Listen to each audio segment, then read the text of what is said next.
Turn the volume up because this story will stay with you. I came home without warning after finishing the last mission of my military life. For 40 years I had served my country, and this time I thought I was coming home to peace.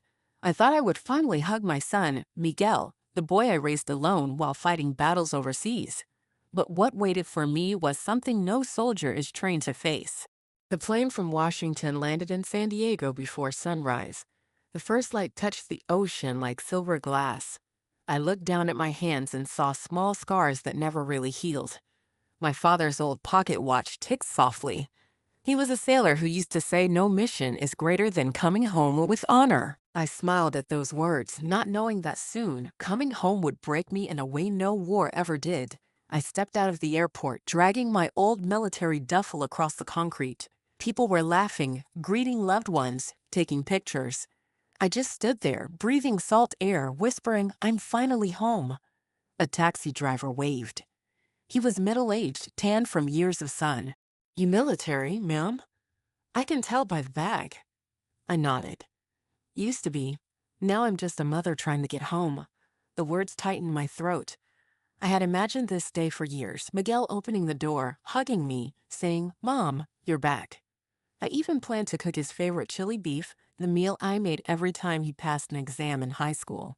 The car rolled through familiar streets. Palm trees swayed gently. When we reached Coronado, I felt my chest grow warm. That quiet neighborhood was where I'd bought Miguel a small house after he married a young woman named Valeria. I still remembered the day he moved in.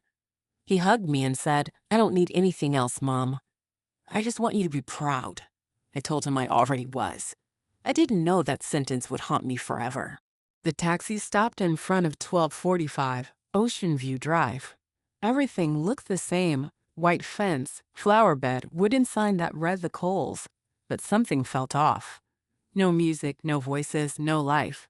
The wind carried only the sound of distant waves. I rang the bell. No one came. I called softly, "Miguel, honey, I'm home." Only silence answered. I tried again, still nothing. A soldier's instinct never really fades. My pulse quickened. I walked around to the backyard, peered through the kitchen window. Chairs pushed aside. Cups scattered. Dust everywhere. The mailbox overflowed with unopened letters. It looked like no one had lived there for weeks. A chill ran through me. Then I heard a voice behind me. "Mrs. Cole? Is that really you?" It was Mrs. Harriet, the neighbor. She was in her 70s, silver hair, gentle eyes. "Oh, Harriet," I said, walking to her fence. "I just got back this morning. Where's Miguel? Why is the house like this?" Her face turned pale. She hesitated. "You didn't know? Miguel was taken to the hospital 2 weeks ago. Emergency, middle of the night. Ambulance came around midnight." I froze. "What hospital?" "St. Raphael Hospital downtown. He was in bad shape." "I don't know the details." My heart pounded. "And Valeria? Where is she?" Harriet looked away. I saw her the first few days. Then she left with friends on a yacht. I saw pictures online. Looked like a party. I couldn't move. I felt as if the ground tilted beneath me. My voice came out like a whisper. "Thank you, Harriet." She touched my arm gently. "I'm so sorry, dear." I turned toward the house. The windows were dark. That home had once been filled with laughter. Now it felt like a tomb. I took out my phone, called Valeria. It rang and rang. Then she answered, loud music behind her. "Yes, Mom? I'm busy. Talk later." "Your husband, my son, he's in the hospital. Did you know?" She paused. Then she said lightly, "Someone must be exaggerating. I'll check when I'm back." She hung up. I stood on the porch steps, staring at my phone. The sunlight felt cold. My hand trembled. I whispered, "What have I come home to?" The sign above the door creaked in the wind. I sat down, closed my eyes, and tried to breathe. Memories flooded in. Miguel at 8, running through sprinklers, laughing. Miguel at 15, waving goodbye when I shipped out. Every memory was a wound now. I wiped my face, stood up, and flagged another taxi. St. Raphael Hospital, I said. Please, hurry. The city blurred past the window. Each street looked familiar, yet strange, like a dream gone wrong. I pressed the pocket watch in my palm. The ticking matched my heartbeat. Harriet's words repeated in my mind, 2 weeks. 2 weeks of silence while my son lay alone. When the cab stopped, St. Raphael Hospital rose tall and gray against the bright sky. The smell of disinfectant hit me the moment I entered. Nurses moved quickly, rubber soles squeaking, voices low. Everything looked organized and calm, but inside me was chaos. At the front desk, I said, "I'm looking for Miguel Cole." The nurse typed, glanced up. "Intensive care, 5th floor, room 512. I nodded, whispered, "Thank you," and headed for the elevator. Inside, my reflection stared back. Graying hair, tired eyes, uniform jacket still on my shoulders. The doors closed. Each ging as the elevator climbed felt heavier.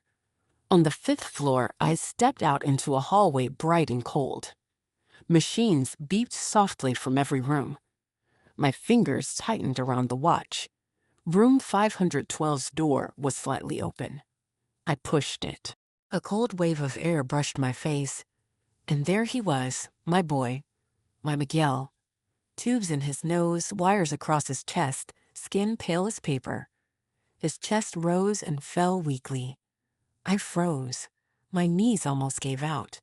A doctor turned. His badge read Julian Patel, MD. He spoke gently. "Are you family?" "I'm his mother," I said. He lowered his eyes.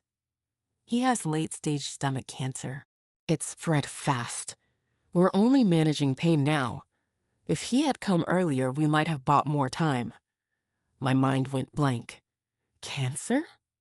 I whispered. "Why didn't anyone tell me?" We called the listed number, but no answer. "No visitors for 2 weeks," he said softly. 2 weeks. The same 2 weeks I was standing on a stage receiving a medal for my service. The same 2 weeks his wife was smiling on a yacht.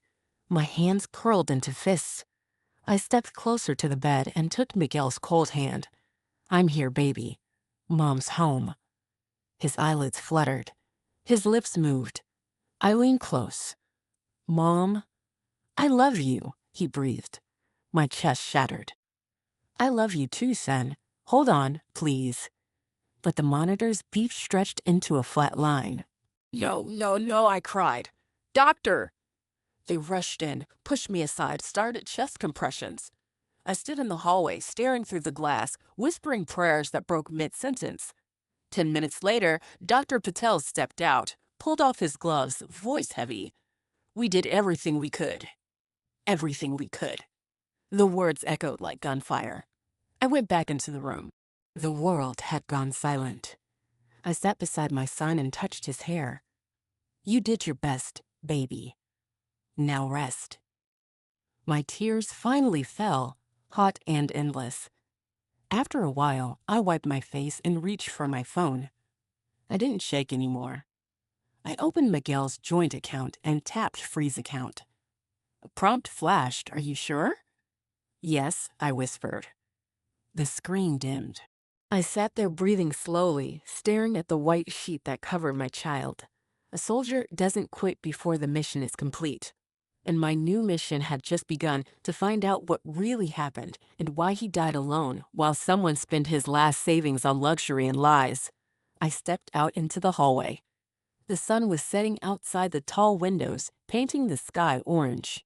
I looked at my reflection in the glass. Not a grieving mother, but a soldier again. My war wasn't overseas anymore. It had come home. I took one last look at the ICU door. "Rest easy, Miguel," I whispered. "Your mother's still on duty." Downstairs, I stopped at the front desk. "Can I have my son's belongings?"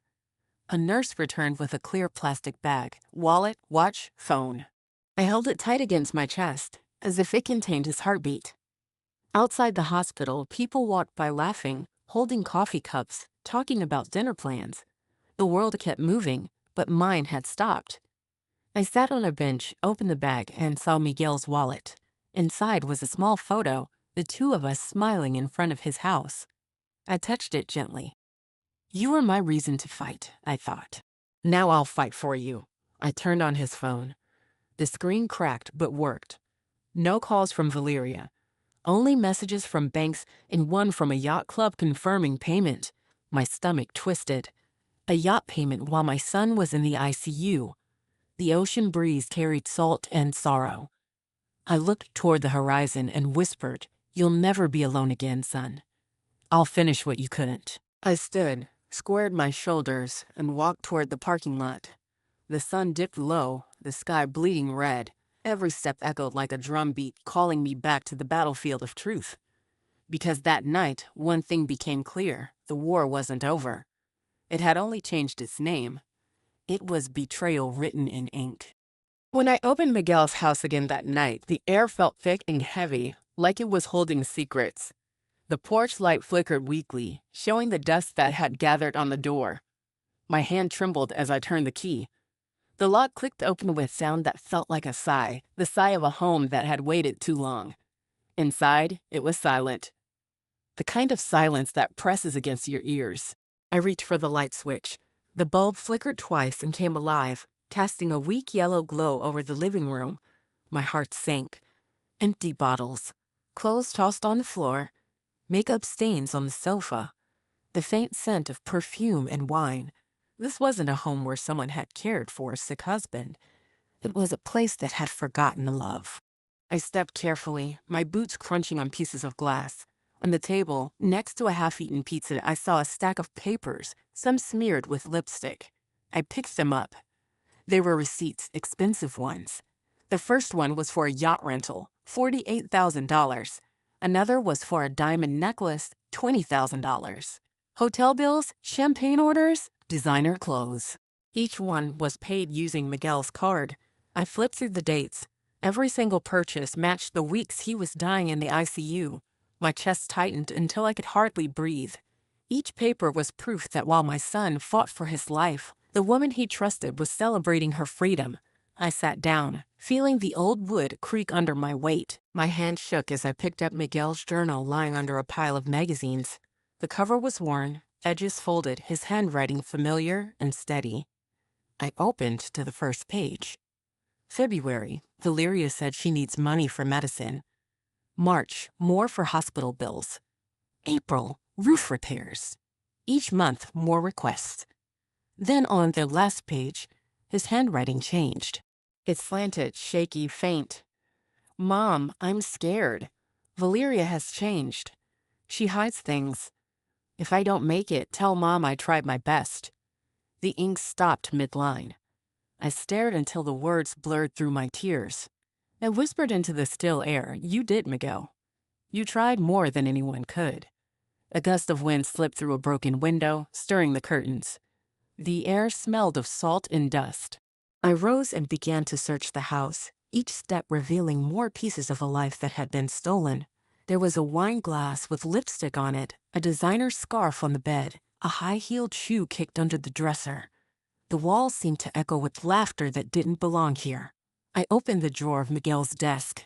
Inside were letters, folded neatly in a pile. The top one was addressed to me but never mailed. I opened it slowly. "Mom, if you're reading this, it means I didn't get to see you again.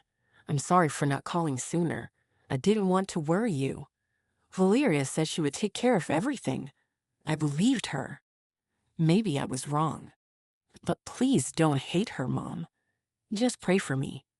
I pressed the letter to my chest and closed my eyes.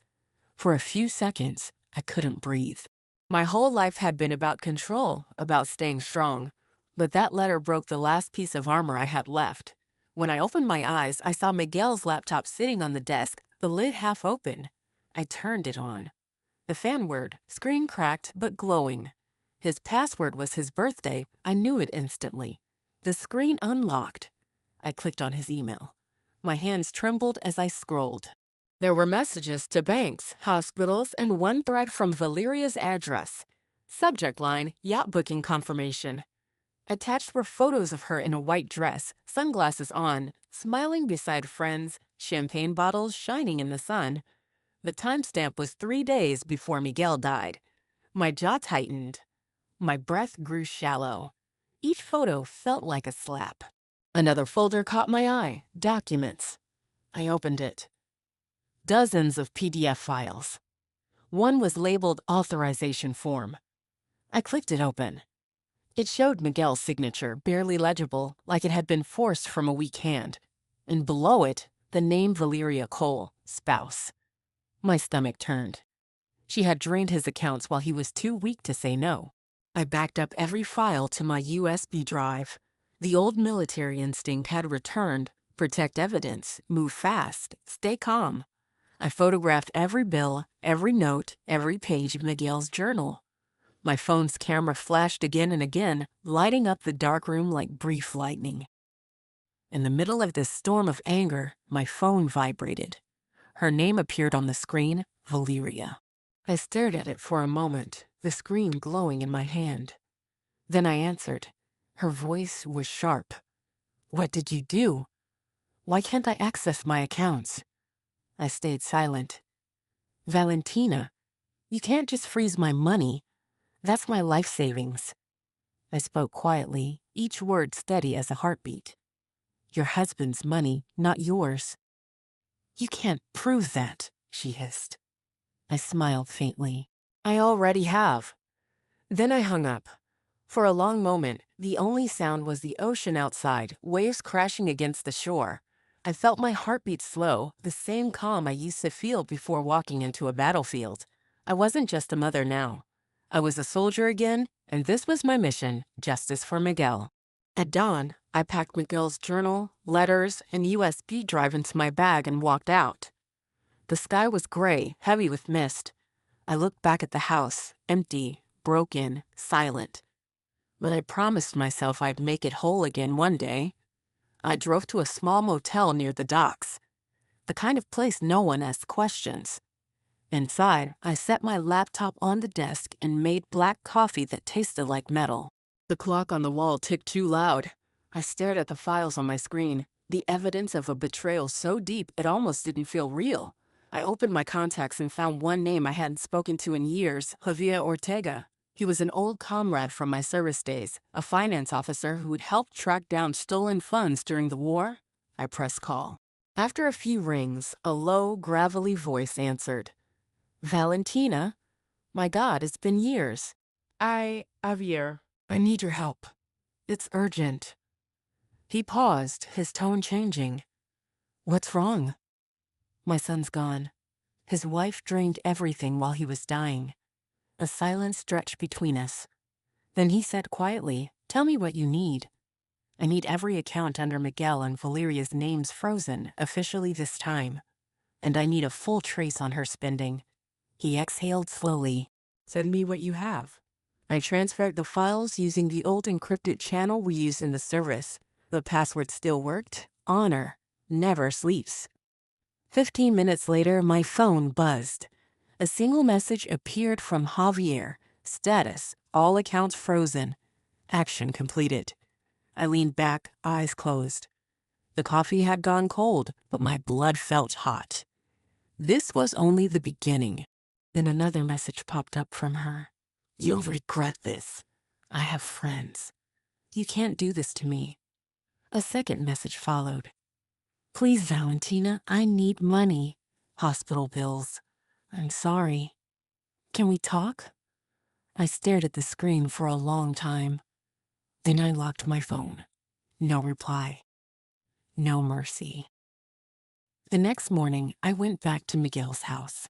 I changed every lock, sealed every window, and placed a printed notice on the door, "Property under investigation." Neighbors watched from their porches, whispering, but no one said a word. They could see something had changed. The soldier was back. Inside, I spread out all the papers on the table, bills, screenshots, emails, letters. They covered every inch like a map of betrayal. I sorted, labeled, and saved them. My movements were slow, steady, precise. I was building a case, not just for me, but for every parent who ever trusted the wrong person. By evening, my phone buzzed again. A message from Javier. I've got a lawyer's name. Armando Ruiz, former prosecutor. Specializes in financial abuse cases. He's your best shot. I replied, set it up. That night, I couldn't sleep. I sat by the window watching the dark ocean. The tide moved like a giant breathing slowly. My reflection in the glass looked older, harder, but alive. The pocket watch ticked beside me. I opened it and read the words engraved by my father. For those who always come home. I whispered, Dad, I came home. But not to rest, to fight. The next morning, I stood outside a glass office building facing the sea. The sign read Armando Ruiz, attorney at law. I took a breath and walked inside. A young assistant led me to a conference room. Sunlight spilled across the table, catching the silver in my hair. When the door opened, a tall man in a gray suit stepped in. His voice was calm, deep, confident. Mrs. Cole, I'm Armando Ruiz. Please, sit. I set down the folder of evidence. Mr. Ruiz, I don't want pity. I want justice. He nodded, eyes sharp. Show me what you have. I opened the folder one page at a time. The bills, the yacht invoice, the emails, the journal. He studied each carefully, marking with a pen. She used his money while he was hospitalized? Yes. And the signature here? He couldn't even hold a pen. He sighed, then looked up.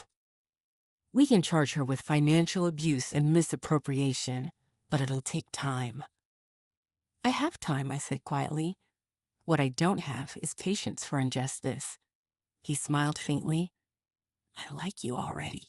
For the next 2 hours, we built the case. Witness lists, hospital records, account freezes, proof of forged signatures.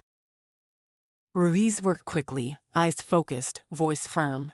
I'll file the motion tomorrow morning, he said finally. Once it's approved, she won't touch a single dollar again. I signed the papers. My hand didn't tremble. Do it. When I left the office, the wind off the ocean was cold and strong. The waves crashed against the rocks, spraying mist across the walkway. I paused, looking at the horizon, and whispered, You see, Miguel? The mission has begun. As I walked to my car, my phone buzzed again. Another message from Valeria. You ruined my life. I typed one sentence and sent it back. You did that yourself. That night, I sat alone by the window again, watching the dark sea move like ink. The house was quiet, but inside me something burned steady and calm, not hate, but purpose. I held Miguel's photo in my hand, brushed my thumb over his smiling face, and said softly, Sleep easy, son. Mom's on duty. And somewhere between the crash of waves and the ticking of that pocket watch, I felt a strange peace, not the peace of victory, but the peace of knowing that for the first time in years, I was exactly where I needed to be. Outside, dawn began to rise, washing the sky with soft gold. A new day, a new mission. I poured a cup of coffee, looked at the pile of evidence on my desk, and whispered, This is for you, Miguel. Because when a mother loses her son, she doesn't just mourn, she becomes the storm. The first hearing came faster than I expected. And when Valeria walked into that courtroom, dressed in black and pretending to cry, I realized this war wasn't just about money. It was about truth, pride, and every ounce of love my son left behind. That morning, San Diego was covered in a soft gray mist, the kind of quiet that makes the ocean look endless. I sat in the back seat of Ruiz's car, holding Miguel's pocket watch. A steady ticking felt like a heartbeat reminding me why I was here. Ruiz glanced over. You ready, Valentina? I nodded. I was born ready. When we reached the courthouse, people were already gathered outside. Lawyers, reporters, strangers. Some whispered, others just stared. The big stone steps gleamed with rain, and the American flag above the entrance moved softly in the breeze. For 40 years, I had walked into military bases. But this building, this was a different battlefield. Inside, the courtroom smelled of wood polish and cold air. The ceiling was high, the walls lined with shelves of law books. I sat in the front row beside Ruiz. Across from us sat Valeria. Her hair was perfectly styled, her face pale but painted. She wore a black dress that screamed widow, though her eyes told another story, calm, arrogant, empty. When the judge entered, everyone stood. She was a middle-aged woman with sharp eyes and a steady voice. "Court is now in session," she said. Ruiz stood first. His tone was calm but firm. "Your Honor, this case is about financial abuse, spousal fraud, and moral negligence. While her husband, Miguel Cole, was dying, the defendant, Mrs. Valeria Cole, spent nearly $500,000 on luxury items, yacht parties, and jewelry, all paid from the joint account she controlled." The judge looked at him with interest. "Do you have evidence?" "Yes, Your Honor." Ruiz turned on the projector. The lights dimmed slightly. On the large screen appeared receipts, emails, bank statements, every piece of proof we had. He pointed at one slide. "Here we have a yacht rental invoice dated April 10th, $48,000, paid with Miguel's card. On that same day, medical records show Miguel was admitted to intensive care." Gasps filled the room. Even the clerk stopped typing for a moment. Ruiz continued, voice steady but edged with fire. "Here's another Cartier necklace worth $22,000, purchased April 15th. That same night, hospital logs confirm Miguel slipped into a coma." The judge leaned forward. "Was there any consent?" Ruiz shook his head. "None, Your Honor. We have a doctor's statement confirming Miguel was not capable of signing any financial documents during that time." Then he played a short video clip from social media. The courtroom fell silent. On the screen, Valeria appeared, smiling, holding a wine glass on a yacht, surrounded by friends, music loud in the background. The caption read, "Freedom feels good." Ruiz spoke again. "Posted April 10th, while her husband lay dying." The judge turned toward her. "Mrs. Cole, do you wish to respond?" Valeria stood slowly, tears welling on cue. Her voice trembled just enough to sound rehearsed. "Your Honor, I loved my husband. I didn't mean for any of this to look bad. I was under stress and I made mistakes, but I was his wife. I had the right to use our money. I just needed to breathe." Her lawyer, a young man with slick hair and a red tie, added quickly, "Your Honor, grief makes people act irrationally. My client had no intention of wrongdoing. She was coping." Ruiz crossed his arms. "Coping?" "With champagne and diamonds." His words cut like a blade. "Your Honor, the only thing she was coping with was guilt, the guilt of abandoning her husband." The judge raised her hand. "Enough. Let's hear from the witness." Dr. Patel entered, the same doctor who had looked into my eyes that day in the ICU. He took the stand and swore in. His voice was calm but heavy. Miguel Cole was admitted with advanced gastric cancer. By the time he arrived, his condition was severe. He needed constant care. No one visited during his last 2 weeks. When asked about family, he simply said, "My wife is busy."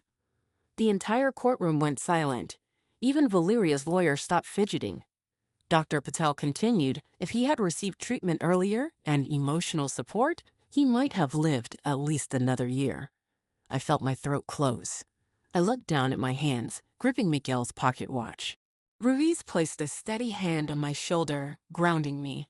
When Dr. Patel stepped down, the judge turned to Ruiz. "Mr. Ruiz, you may continue." He nodded. "Your Honor, we're not here for sympathy. We're here for accountability. Mrs. Cole had access to all of Miguel's funds. Instead of helping him, she chose yachts, jewelry, and parties. We asked this court to protect Miguel's legacy and prevent her from profiting from his death." The judge looked at Valeria. "Do you deny these charges?" She wiped fake tears. "I never meant to hurt him. He told me to enjoy life, even if he couldn't." Ruiz raised an eyebrow. "And he told you that from his hospital bed?" She glared, lips trembling. "You don't understand our marriage." He leaned forward slightly. "No, Mrs. Cole, you don't understand what love means." The judge tapped her gavel softly. "Enough. The court will review evidence and reconvene after a short recess." As soon as the judge left, Valeria stood, her mask cracking. She turned toward me, voice low and sharp. "You think this will bring him back? You'll lose, old woman." I didn't rise. I simply said, "I've already lost my son. There's nothing else you can take." Her expression flickered, confusion mixed with fear. Then she turned away quickly. Outside, I stood near the courthouse steps. The rain had started again, light and steady. Ruiz joined me, umbrella in hand. "You handled that like a soldier," he said. I smiled faintly. "That's what I am." He nodded. "We'll win this, Valentina." She's cracking already. Greed always collapses under truth. I watched the street below, people rushing with umbrellas. It's not about winning, Ruiz. It's about my son's name. I want it clean again. When court resumed, the judge's decision was brief but powerful. This court orders a temporary freeze on all assets under the name of Mrs. Valeria Cole until a full hearing determines final ownership. The gavel hit wood. Valeria gasped. "You can't do that." "That's my money." The judge looked at her coolly. "It was your husband's money, Mrs. Cole. Now it belongs to justice." Her lawyer whispered something, trying to calm her, but she pushed his hand away and stormed out, heels echoing down the hall. I exhaled slowly. My knees felt weak, but I stood tall. Ruiz gathered the papers. "First battle's ours," he said quietly. Outside, the clouds began to break, sunlight spilling through. For the first time in weeks, I felt warmth. I looked toward the ocean and whispered, "You see, Miguel?" Justice started to move. That evening, back at Miguel's house, I sat in his old chair by the window. The ocean breeze carried the scent of salt and jasmine. I poured coffee and opened his journal again. The words still shook me, his honesty, his hope. But now, I didn't cry. I promised him silently that I'd keep fighting until every lie was exposed. The next morning, Ruiz called. "Valentina, she's already filed an appeal. She's desperate. Don't react. Let her hang herself with her own lies." "I won't," I said. "I've learned patience on battlefields." For days, I stayed quiet, collecting every piece of proof Ruiz needed. I visited Dr. Patel again, who signed an official statement about Miguel's condition. I visited the bank, confirmed every transfer, every withdrawal. Each document was a step closer to the truth. Then came the final hearing. That morning, the courthouse was crowded. The air was thick with tension. Reporters filled the back rows, flashes ready. I wore my uniform jacket, not as a soldier, but as a mother who survived war. Ruiz walked beside me, steady and calm. "Ready?" "As ready as ever," I said. When we entered, I saw Valeria sitting at the defense table. Gone was her glamour. Her hair was unkempt, her face pale, eyes rimmed red. She looked smaller somehow, like the world had started to close in on her. The judge began. "We're here to finalize estate distribution and determine liability in the case of Miguel Cole." Ruiz opened with the same composure that had carried us this far. "Your Honor, today we show not just financial records, but a pattern: deliberate misuse, deception, and abandonment. We'll prove this wasn't carelessness. It was cruelty." He projected a timeline. Arrows connected transaction dates with hospital records. April 10th, yacht booking. April 15th, jewelry purchase.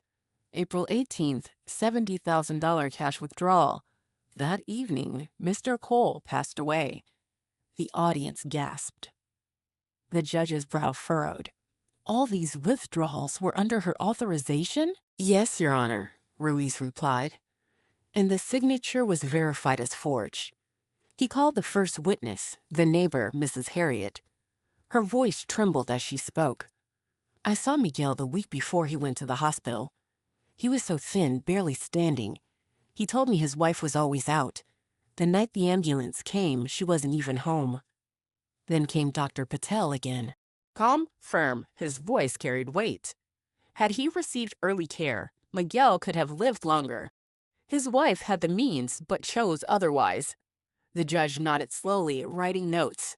"Thank you, doctor." When the evidence presentation ended, the judge asked, "Mrs. Cole, do you wish to speak before sentencing?" Valeria stood. Her voice cracked. "I loved him. I was scared. I didn't know what to do. I only wanted to live a little before it all ended." Ruiz spoke softly. "Your Honor, She says she wanted to live, but my client's son wanted to live too, and she took that away from him.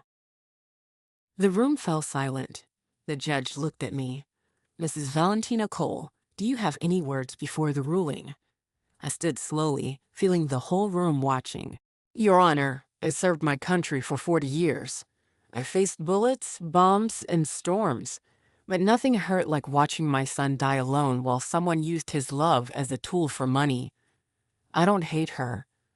I just want truth, because love deserves peace, not lies. The judge's eyes softened slightly. She nodded and turned to the clerk. Please record the following. She lifted her gavel. The court hereby rules in favor of Mrs. Valentina Cole. All funds and properties belonging to the estate of Miguel Cole are to be transferred under her control. The defendant, Mrs. Valeria Cole, is found guilty of financial exploitation and fraud. The gavel struck once, twice, 3 times. Valeria screamed, "No, you can't do this. You're ruining my life." 2 officers stepped forward, gently holding her arms as she sobbed, mascara streaking down her face. The crowd murmured. Reporters took photos. I didn't move. I didn't speak. I just watched quietly, my heart calm. Not happy, not angry, just stunned. Reese turned to me. It's over. I whispered no. It's finally beginning.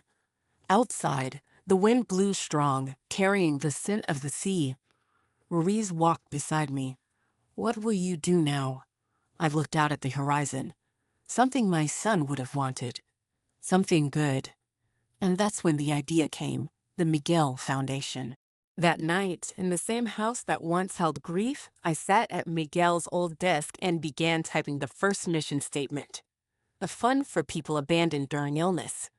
A place where no one dies alone. The pocket watch ticked beside me, each beat steady.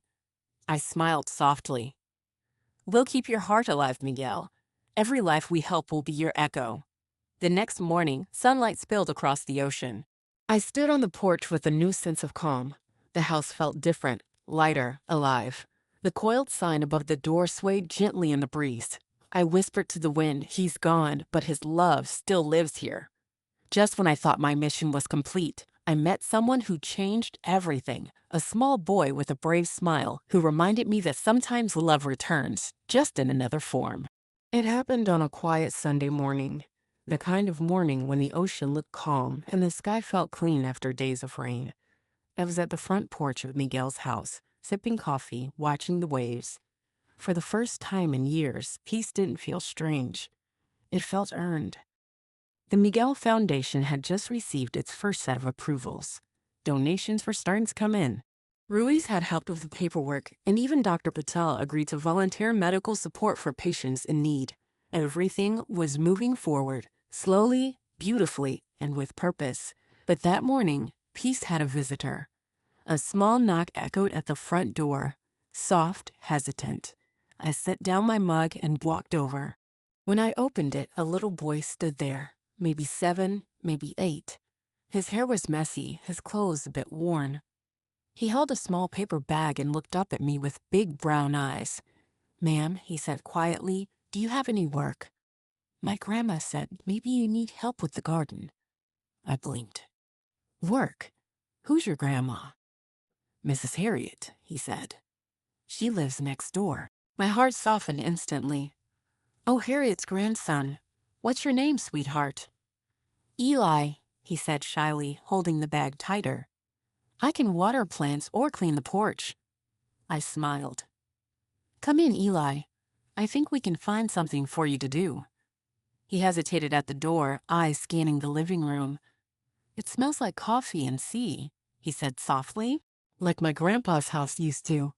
I felt a strange warmth in my chest. Maybe that's a good thing. He nodded and placed the paper bag on the table. "Grandma baked cookies. She said you might not have eaten breakfast yet." I laughed gently. She's right.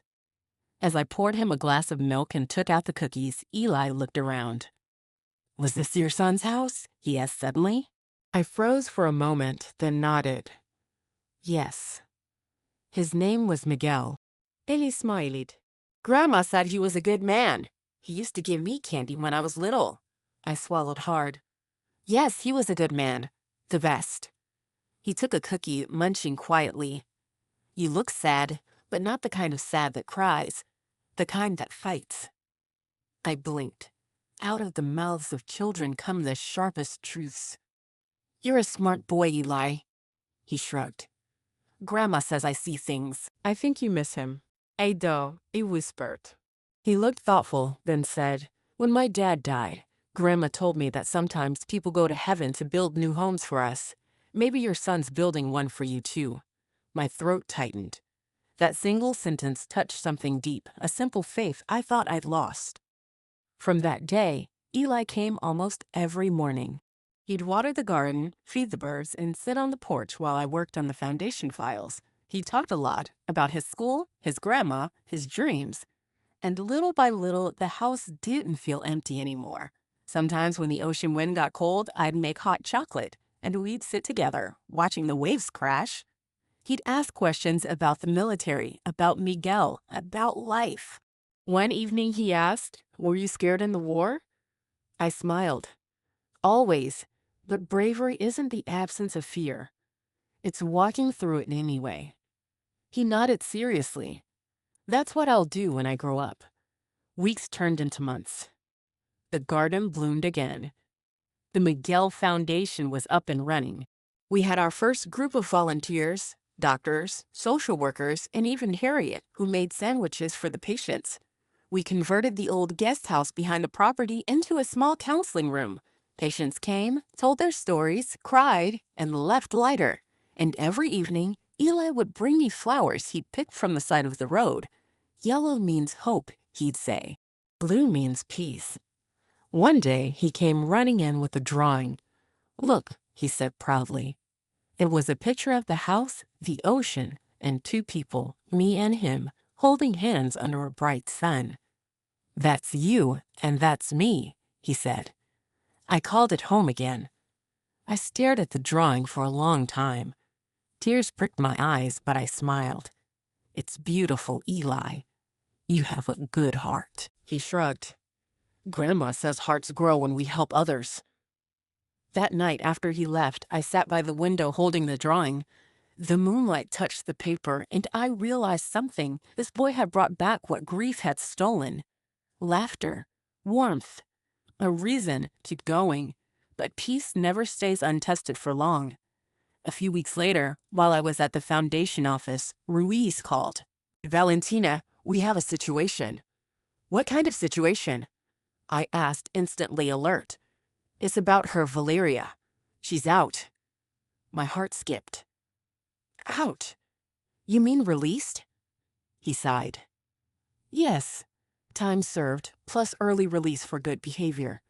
She's filed for an appeal again, this time claiming emotional distress and entitlement to part of the estate. I felt the old soldier in me wake up again.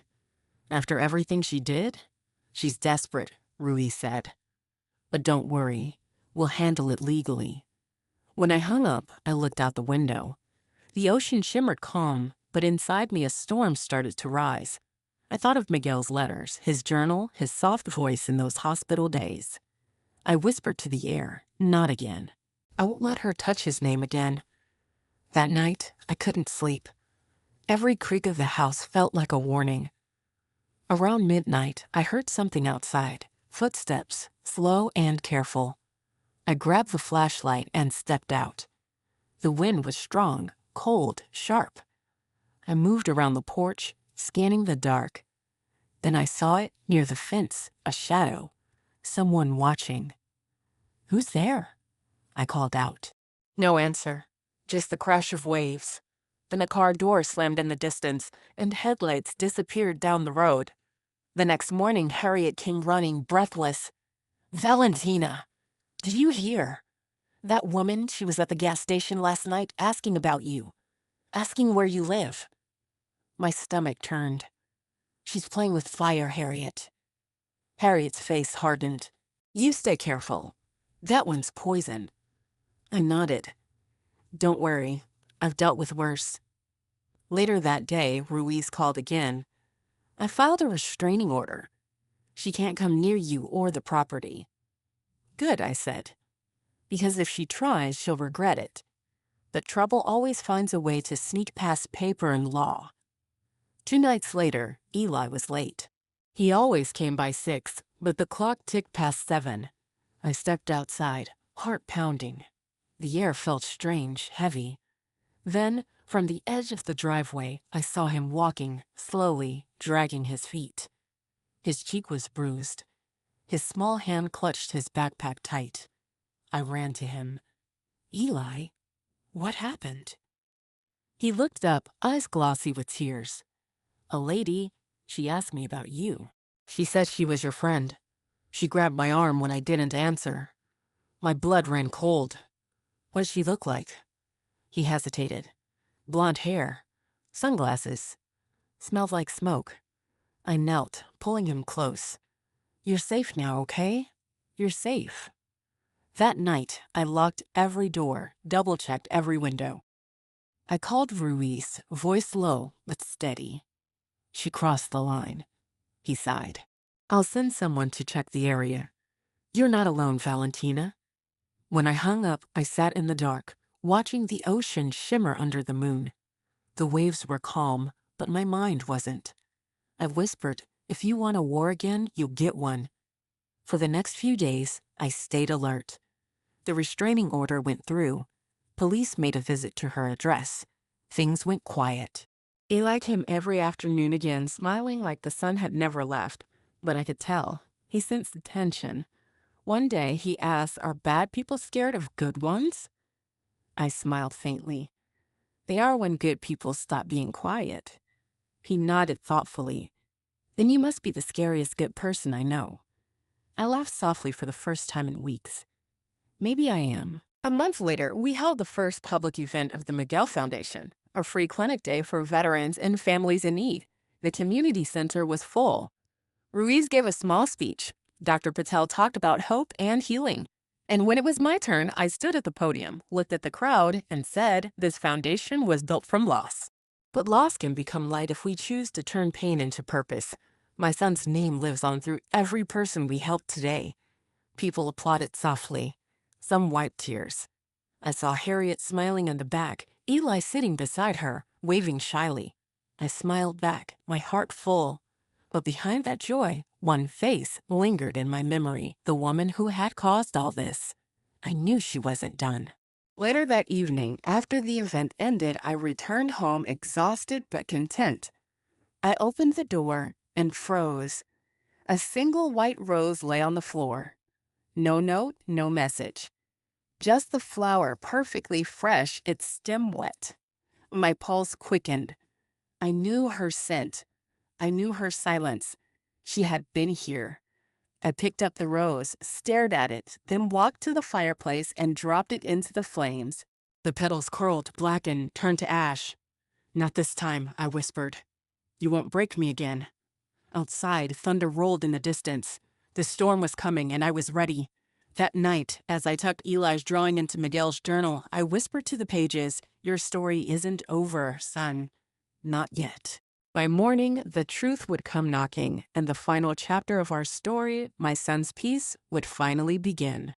That night, the wind howled against the windows like an old ghost remembering my name.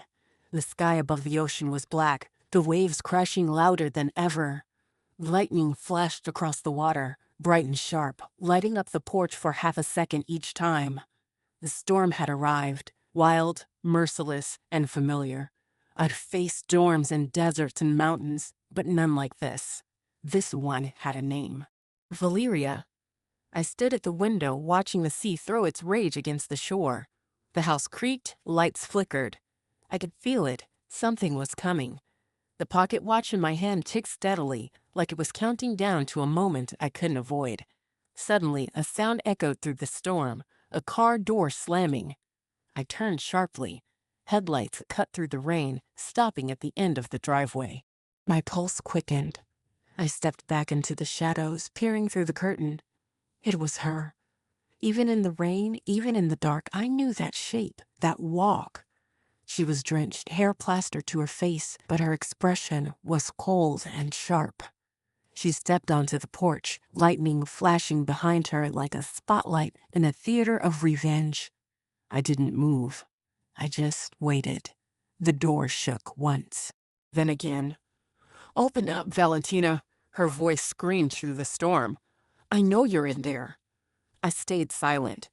The wind roared, pushing her words against the walls. "Everything you took from me, I'm taking it back tonight." My fingers tightened around the handle of the flashlight. I walked slowly to the front door and opened it just enough to let the storm's fury pour in. Rain hit my face, cold and wild. "What do you want?" I said calmly. She glared at me, eyes wild. "My life back. You ruined me. You and your dead son." Lightning flashed again, lighting her face like a ghost's reflection. "You think you can steal everything from me and walk away?" He was weak, Valentina. Weak. Those words hit like a knife. But I didn't flinch. "He was strong enough to love you when you didn't deserve it." She laughed, sharp, bitter. "Love doesn't pay bills. Love doesn't buy freedom." I stepped forward close enough that she could see the steady calm in my eyes. "No, but greed takes it all away." For a second, the world stood still. Just wind, rain, thunder, and two women facing the truth. Then she shoved past me, stumbling into the living room. "Where is it?" she yelled, tearing open drawers, knocking down frames. "The money, the documents. I know you have something left." I didn't stop her. I just watched.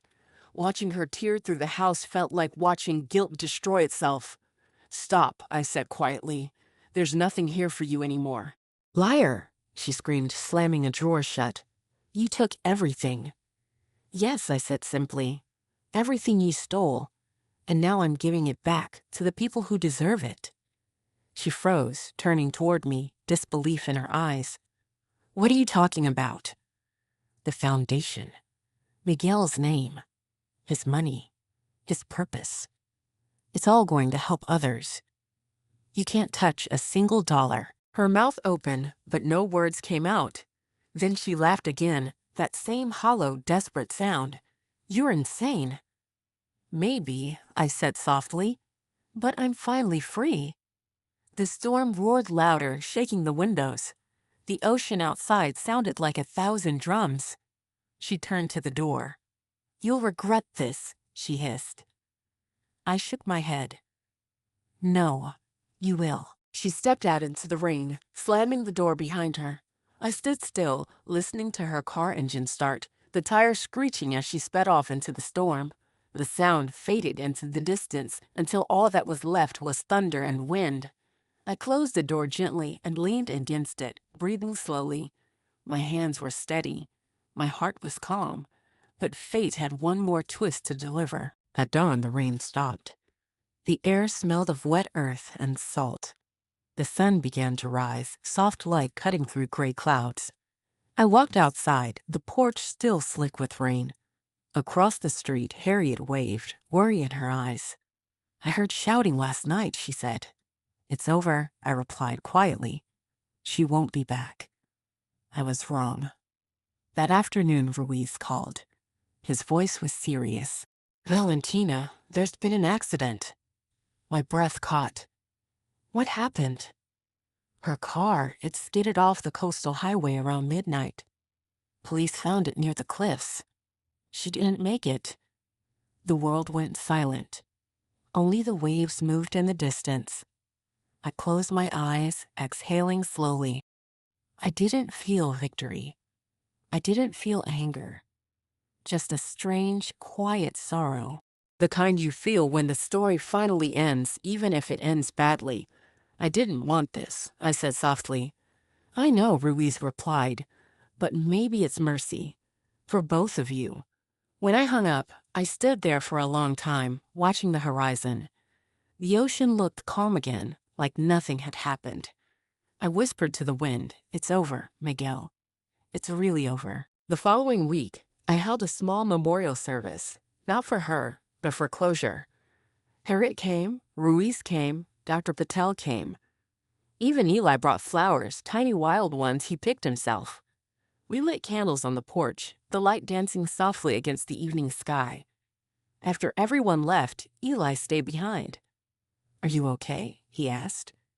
I smiled faintly. "I think I am." He nodded seriously. "Grandma says when bad people go, good people can finally breathe." I chuckled softly.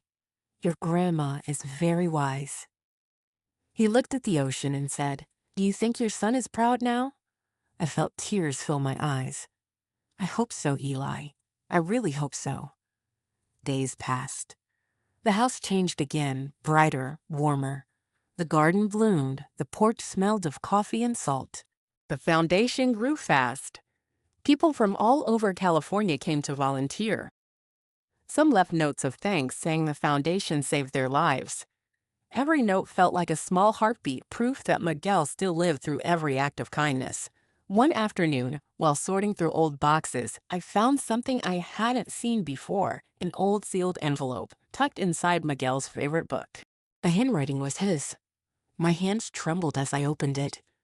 "Mom, if you ever find this, it means I didn't get to say goodbye. Please don't be sad too long. You taught me what strength looks like. You taught me love. I know you'll keep helping others. That's who you are. So promise me, keep living. Don't stop. And when you see the ocean, know that I'm somewhere in that blue, smiling." The tears came fast, soft, unstoppable. I pressed the letter to my heart and whispered, "I promise, baby. I promise." From that day, I lived differently. I woke early, made coffee, watched the sunrise. I laughed more. I spent time with Harriet and Eli, listening to their stories, sharing mine. Life didn't feel heavy anymore. It felt earned, rebuilt. One morning, Eli came running, waving a piece of paper. "Guess what, Miss Valentina? Our school is doing a project about heroes, and I picked you." I blinked surprised. "Me? Why me?" He grinned. "Because heroes don't just fight wars. They fix hearts." Those words hit deeper than he knew. I hugged him tightly, whispering, "Thank you, Eli. You just gave me something better than a medal." Months passed. The Miguel Foundation expanded to new towns. Ruiz became part of the board. Dr. Patel oversaw the health programs. We opened our first clinic for veterans and their families. On opening day, as the ribbon was cut, the crowd cheered. I stood in the middle, holding Miguel's pocket watch, whispering, "We did it, son." That night, after everyone left, I walked down to the beach. The air was cool, the moon high and full. The tide shimmered silver, stretching endlessly.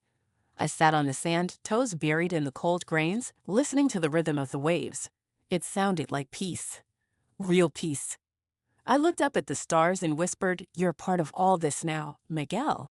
Every smile, every healed heart, every new beginning, it's you. Behind me, footsteps approached. It was Eli, holding 2 mugs of cocoa. "Grandma said you might be cold," he said. I smiled. "You always think of others first." He shrugged. "That's what you do. I'm just learning." We sat together, sipping cocoa, watching the ocean. He looked at me and asked softly, "Do you miss him every day?" I nodded. "Every single one, but missing someone means they mattered." He leaned his head on my shoulder. "Then you must love him a lot." I smiled through my tears. "More than words can say." We sat in silence for a long time. The waves whispered, the stars watched, and somewhere between them, I felt Miguel close, not as a memory, but as warmth, as calm, as light. Before going inside, I looked at the horizon one last time. The wind brushed against my face, gentle, almost kind. "Good night, son," I whispered. Your mother kept her promise. The next morning, sunlight spilled across the porch. Harriet brought over breakfast, Eli chased seagulls, and laughter filled the air again. The house that once held grief was now alive with love. That evening, as I stood in the doorway, I thought about everything: war, loss, betrayal, justice, and peace. Life had taken everything from me once, but it had given something back too, a reason to keep going, a second family, a purpose bigger than pain. And in that moment, I realized something simple. Healing doesn't mean forgetting. It means remembering without breaking, I turned to the camera we used for the foundation storytelling project and pressed record. My voice was calm, steady, full of years and hope. If you're watching this, I said softly, remember this. You can survive anything, loss, betrayal, even heartbreak, if you choose to turn your pain into purpose. My name is Valentina Cole. I was a soldier once, but now I'm a mother again, not by blood, but by love. My son's story didn't end with his death. It began with my decision to keep living. I smiled at the camera. And if you've watched till the end, tell me where you're watching from. Every comment you leave keeps his story alive. And don't forget to like this video, because maybe, just maybe, someone out there needs this story tonight. I paused, letting the silence breathe, then whispered, "Good night, Miguel. The world remembers you." The video ended. The screen went black. But the story, our story, kept moving in every heart that heard it.